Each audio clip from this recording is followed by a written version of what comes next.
सांप और सीढ़ी के खेल में 99 के हिस्से पर पहुंचकर डसे जाने वाले आईएसआई के साबिक सरबराह lieutenant general Faiz Hameed general Qamar Javed Bajwa की जगह नया आर्मी चीफ बनने का सपना अपनी आंखों में सजाए बिलाखिर वक्त से पहले रिटायर होकर घर रवाना हुए। पाकिस्तानी फौजी एस्टेब्लिशमेंट के बरसों पुराने प्रोजेक्ट इमरान खान को पाए तकमील तक पहुंचाने और फिर इनकी हाइब्रिड हुकूमत चलाने वाले फैज हमीद को पाकिस्तानी सियासी तारीख का मुतनाज़ा तरीन आईएसआई सरबराह करार दिया जाता है।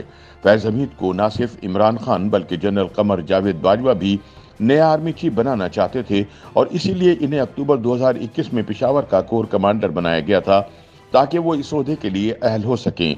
लेकिन तब के वजीर आजम इमरान खान की जानिब से नए आईएसआई चीफ की तकर्री पर गैर जरूरी पंगा डाले जाने के बाद पहले इमरान खान खुद फारिग हुए और फिर फैज हमीद की भी बारी लग गई। फैज टोली की जानिब से अपने खिलाफ होने वाले तमाम तर साजिशों को नाकाम बनाते हुए जनरल आसिम मुनीर नए आर्मी चीफ बने तो फैज हमीद के पास घर जाने के सिवा कोई रास्ता बाकी नहीं बचा था, लिहाजा वो बहुत बेआबरू होकर कूचे से निकल गए।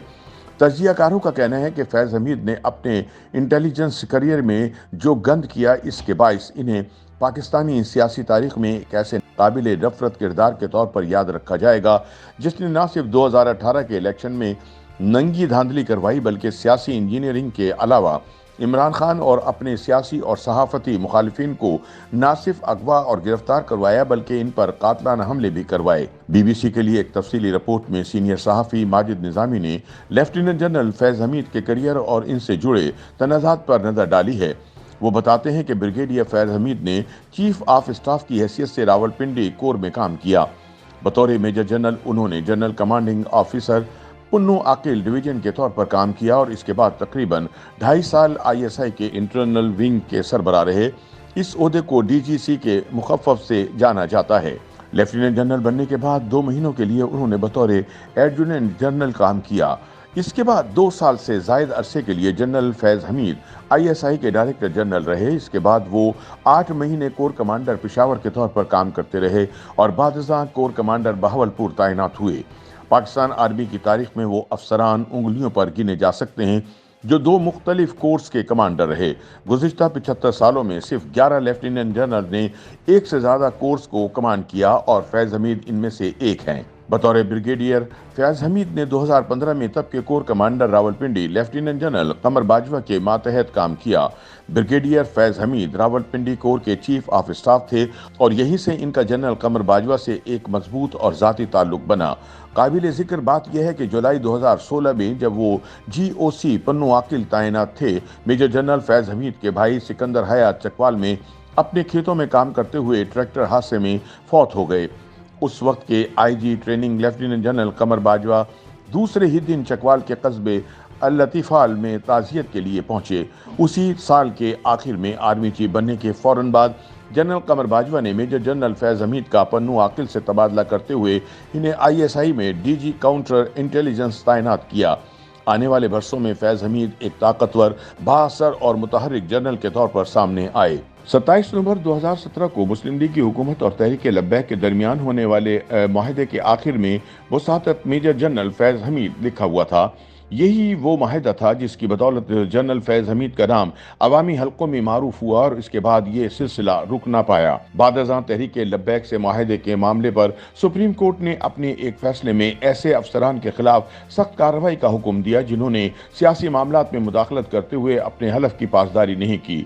2017 से 2019 तक आईएसआई के डीजीसी रहने वाले मेजर जनरल फैज हमीद ने मुस्लिम लीग नून की क़यादत को इमरान के ईमा पर सख्त इंतकामी कार्रवाइयों का निशाना बनवाया और इस सिलसिले में सबसे ज़्यादा नैब को इस्तेमाल किया।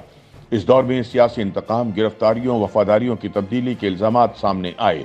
इमरान खान के दौरे हुकूमत में मुस्लिम लीग काफ के चौधरी परवेज़ इलाही ने एक इंटरव्यू में बताया कि जनरल अशफाक परवेज़ कियानी के दौर में DG ISI lieutenant general Shuja Pasha हमारी पार्टी के रहनुमाओं को तहरीक इंसाफ में शामिल करवाने की कोशिश कर रहे थे और हमने इसका तस्करा उस वक्त के आर्मी चीफ जनरल कियानी से भी किया।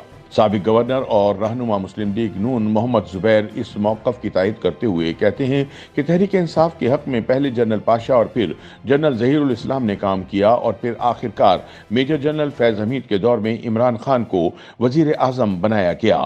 تحریک انصاف کی مرکزی کمیٹی کے ممبر سابق سیکرٹری دفاع لیفٹیننٹ جنرل ریٹائرڈ نعیم خالد لودھی کی رائے میں ماضی میں آرمی کی مداخلت کسی نہ کسی طریقے سے ہوتی رہی۔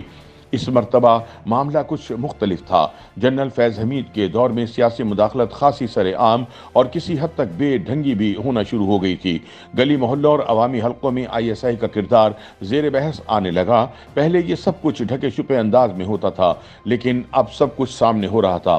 بطور DG ISI جنرل فیض حمید نے افغانستان سے امریکی فوجیوں کے انخلاء اور افغان طالبان سے مذاکرات میں اہم کردار ادا کیا۔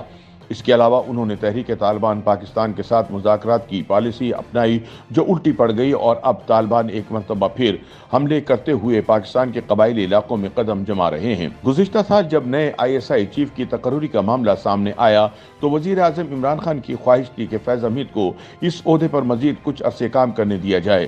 اس بات کا خود عمران خان برملا اظہار بھی کر چکے ہیں۔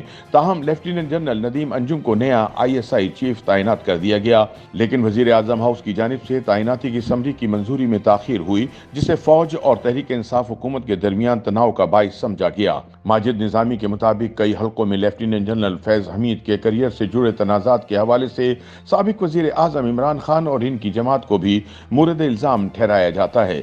چند ماہرین کے مطابق وزیر اعظم عمران خان اور تحریک انصاف کے کارکنوں نے جنرل فیض حمید کے کردار کی غیر معمولی حد تک تشہیر کی، جس کے باعث ان کا نام ایک جماعت سے منسلک ہو کر رہ گیا۔